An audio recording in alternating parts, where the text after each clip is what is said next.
All right, Shalom. First and foremost, I'm going to start by giving all praises and glory to Yahweh Bashim Yahshua Bashim Kakodash. That one us my apostle to the others, great millstone. Bless peace and love to all the brothers in this work of truth and sincerity. Shalom. As you brothers know about this ring of fire on solar eclipse, um, we we know that we're getting closer and closer to the end. This is supposed to be the last so-called solar eclipse of the decade, according to these sources or whatever. It's like a ring of fire. The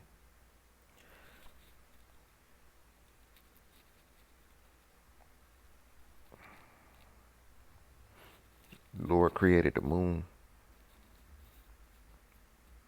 the things for signs of the times, man. This is Genesis chapter 1.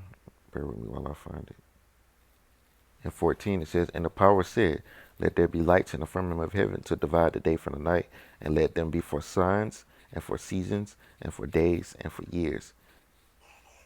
And let there be lights in the firmament of heaven to give light upon earth." And it was so. So the Lord made the lights in the firmament for three reasons. To divide the day from the night, to be for signs, seasons, well, actually, many reasons.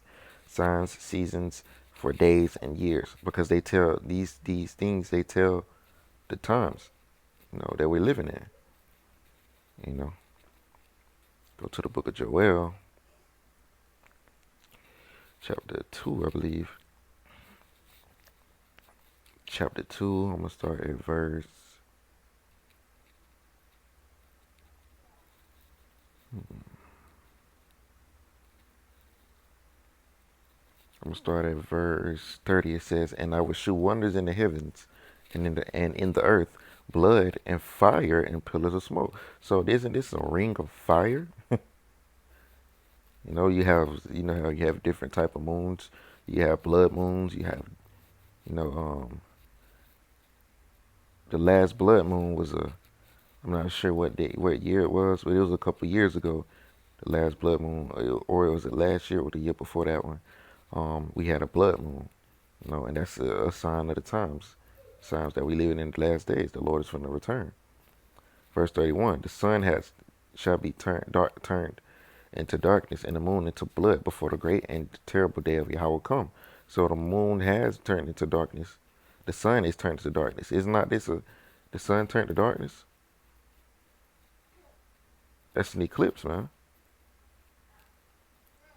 And the blood moons before the great and terrible day of the Lord. So the day of the Lord is getting closer, because it's supposed to be the last solar eclipse of the decade. Verse 32, it says, "And it shall come to pass that whosoever shall call on the name of Yahweh shall be delivered.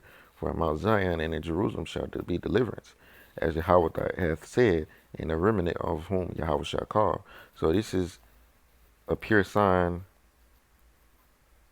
that we are in the last days.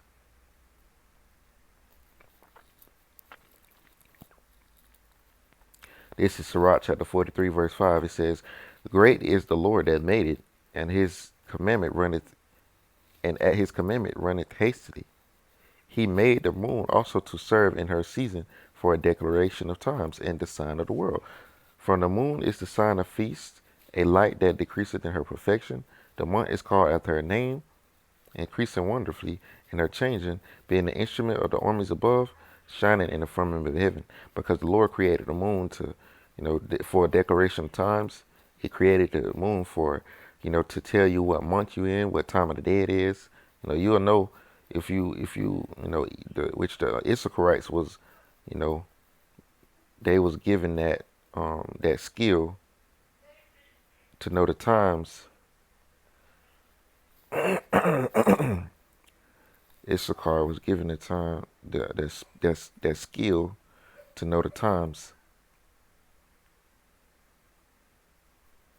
It's in Chronicles. Lord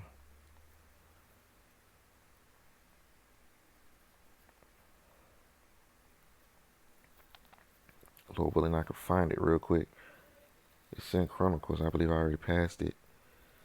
Let me make sure I'm spelling Issachar real.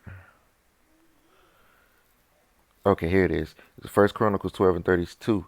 It says, "And the children of Issachar, which were men that had understanding of the times, to know that what Israel ought to do. The heads of them were 200, and all their brethren were at their commandment. So Issachar was blessed to know the times, man. You know. So this right here just shows that, the moon was created to, tell us the times that we're living in, man. You know, verse 8, it says, the month is called after her name and Chrisley wondered for her fashion, because how you know when it's a new month? It's a new moon. Because the word moon comes the word month. Moon month, you know. Because that's what tells you what month you're in. And when the cycle repeats itself, it never changes. Ain't no leap years, man. The Lord set the moon up to do its thing, man, in its time. You know, going according to Esau's, calendar, Gregorian calendar, that's not correct. We're supposed to go according to the moon, you know. And the year doesn't restart in January. It actually restarts in the spring. And it starts in the spring and it ends in the spring, you know. It starts in the spring and it ends in the winter, transferring over to spring, man. So I can. But you get the point, though. The beauty of heaven, the glory of the stars, and the ornament giving light into the highest places of the Lord. At the commandment of the Holy One, they will stand in order and never faint in their watches. Look upon the rainbow and raise him that made it. Very beautiful is the brightness thereof. So this is just showing you, man, that we are in the last days. The Lord is really finna he's really finna send his son back to bring salvation to the elect. This moon is actually beautiful. We couldn't view it over here in the United States, but we was able to get a couple images from the places where you could see it at. The moon moves in front of the sun in a rare ring of fire solar eclipse, as seen from Buluth Island, Sekane province in southern Filipino island of Medio today. So these is obviously different places around the world where these things they were able to see this eclipse. We couldn't see it here in America though. But this is the end of Esau society, the end of his world. I didn't want to make this lesson too long. Just a quick lesson through the spirit. I want to say shalom. I'm gonna give all praise and the glory to y'all by Shah, by Hashem, Kakodash, the belongs to the apostles, to the elders of the great millstone. Much peace and love to brothers doing this work in truth and sincerity. Shalom.